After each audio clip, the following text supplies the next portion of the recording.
5 മാസങ്ങൾക്ക് മുൻപ്, കൃത്യമായി പറഞ്ഞാൽ 2025 ജൂൺ 12-ന് ഗുജറാത്തിലെ അഹമ്മദാബാദിൽ സർദാർ വല്ലഭായ് പട്ടേൽ രാജ്യാന്തര വിമാനത്താവളത്തിൽ നിന്നും ലണ്ടനിലേക്ക് പോവുകയായിരുന്ന AI-171 ബോയിങ് 7878 ഡ്രീംലൈനർ യാത്രാ വിമാനം അപകടത്തിൽപ്പെട്ടു. വൻ ദുരന്തം.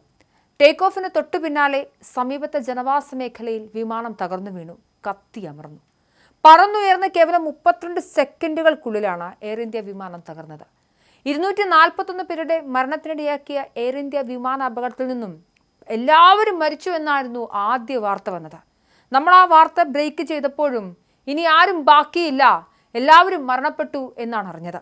പക്ഷേ ഒറ്റയൊരാൾ, ഏകനായ ഒരാൾ അതിൽ രക്ഷപ്പെട്ടു, അതിജീവിച്ചു. രക്ഷപ്പെട്ട ഏക വ്യക്തി ജീവിച്ചിരിക്കുന്നവരിൽ ഒരു പക്ഷേ നമുക്ക് ഭാഗ്യവാനായ മനുഷ്യനെന്നൊക്കെ കാൽപ്പനികമായൊക്കെ വിളിക്കാനാവുന്ന വിശ്വാസ് കുമാർ രമേശ് BBC-ക്ക് കഴിഞ്ഞ ദിവസം ഒരു അഭിമുഖം നൽകിയിരുന്നു. പറ്റിയാൽ നിങ്ങളതൊന്ന് കാണണം. വിശ്വാസ് കുമാർ രമേശ് ഇരുന്നത് വിമാനത്തിന്റെ എമർജൻസി വാതിലിന് സമീപം 11A എന്ന സീറ്റിലായിരുന്നു. സഹോദരൻ അജയ് കുമാറിനൊപ്പം ഗുജറാത്തിലെ ബന്ധുക്കളെയൊക്കെ സന്ദർശിക്കാൻ എത്തി മടങ്ങുകയായിരുന്നു വിശ്വാസും അനുജനും. തകർന്നു വീണ വിമാനത്തിൽ നിന്നും തെറിച്ചു വീണിടത്തു നിന്നും എഴുന്നേറ്റ് നടന്നു നീങ്ങി ദേഹം ആകെ പരിക്ക് പറ്റി തനിക്ക് എന്താണ് സംഭവിച്ചതെന്ന് പോലും മനസ്സിലാക്കാതെ ഏറ്റവും ഒടുക്കം ഈ വിമാന ദുരന്തത്തിൽ നിന്നും രക്ഷപ്പെട്ട ഏക വ്യക്തി താനാണെന്നുള്ള ആ തിരിച്ചറിവ് പോലും ഇപ്പോഴും ഉൾക്കൊള്ളാൻ അദ്ദേഹത്തിന് സാധിക്കുന്നില്ല. ഇന്ത്യൻ വംശജനും ബ്രിട്ടീഷ് പൗരനുമായ വിശ്വാസ് കുമാർ രമേശ് ബ്രിട്ടനിലെ ലെസ്റ്ററിലെ വീട്ടിലേക്ക് തിരിച്ചെത്തി. എന്നാൽ ഭാര്യയോടും മകനോട് പോലും സംസാരിക്കാനാവാത്ത മാനസിക ആഘാതത്തിലാണ് താനെന്ന് അദ്ദേഹം അഭിമുഖത്തിലുടനീളം പറയുന്നു. ഒരു വലിയ അപകടമാണ് സംഭവിച്ചത്. അതിനെ എത്തരത്തിലാണ് നമുക്ക് പറയാൻ സാധിക്കുക എന്ന് പോലും അറിയില്ല. പോസ്റ്റ് ട്രോമാറ്റിക് സ്ട്രെസ് ഡിസോർഡർ ബാധിച്ച വിശ്വാസ് കുമാർ അഭിമുഖം പൂർത്തിയാക്കുന്നതിനിടയിൽ നിരവധി തവണ തൊണ്ടയിടറിയും കണ്ണുനീർ വാർത്തുമാണ് സംസാരം അവസാനിപ്പിക്കുന്നത്.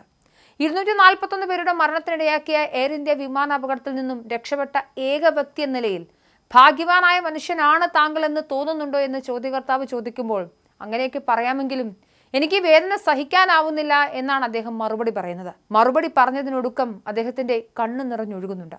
താൻ രക്ഷപ്പെട്ടതൊരു അത്ഭുതമാണെന്നൊക്കെ ഇദ്ദേഹം പറയുന്നുണ്ട്. പക്ഷെ തന്റെ സഹോദരൻ അജയ് വിമാനത്തിൽ ഏതാനും സീറ്റുകൾ അകലെ ഉണ്ടായിരുന്നുവെന്നും അപകടത്തിൽ അനിയൻ മരിച്ചതിനാൽ നിർഭാഗ്യവാനാണ് താനെന്നും വിശ്വസിക്കുന്നതായും വിശ്വാസ് പറയുന്നു.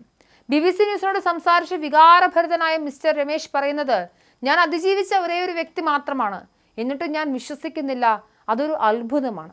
എനിക്കെൻ്റെ സഹോദരനെ നഷ്ടപ്പെട്ടു. എൻ്റെ സഹോദരൻ എൻ്റെ നട്ടെല്ലാണ്. കഴിഞ്ഞ കുറച്ച് വർഷങ്ങളായി അവൻ എപ്പോഴും എന്നെ പിന്തുണച്ചിരുന്നുവെന്നും അദ്ദേഹം ഓർത്തെടുക്കുന്നു. അപകടത്തിന് ശേഷം ശാരീരികമായും മാനസികമായും വളരെ ബുദ്ധിമുട്ടിലാണ് താൻ. കഴിഞ്ഞ 4 മാസമായി അമ്മ ഒന്നും സംസാരിക്കാതെ വാതിലിന് പുറത്തിരിക്കുകയാണ്. ഞാനും ആരോടും സംസാരിക്കുന്നില്ല. ആരോടും സംസാരിക്കാൻ എനിക്കാവുന്നില്ല. എനിക്ക് കൂടുതലൊന്നും സംസാരിക്കാനും കഴിയില്ല. രാത്രി മുഴുവൻ ഞാൻ ചിന്തിച്ചുകൊണ്ടിരിക്കുകയാണ്.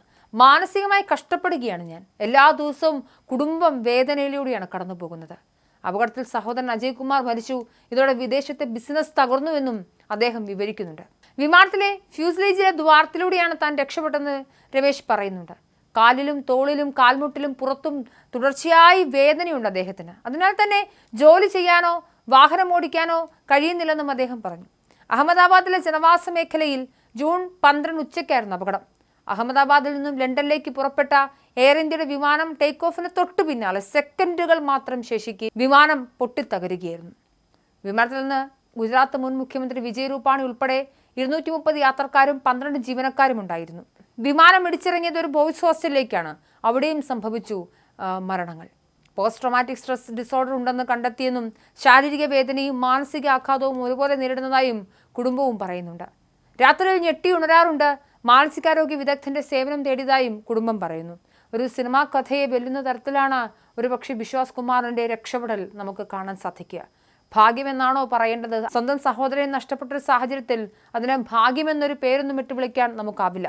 എന്തായാലും ലോകം കണ്ട ഏറ്റവും വലിയൊരു ദുരന്തത്തിന്റെ ആകശേഷിക്കുന്ന ദൃക്സാക്ഷിയാണ് അദ്ദേഹം. BBC-യുടെ അഭിമുഖം അവരുടെ ഒഫീഷ്യൽ YouTube ചാനലിലുണ്ട്. പറ്റിയാൽ നിങ്ങളും കാണുക.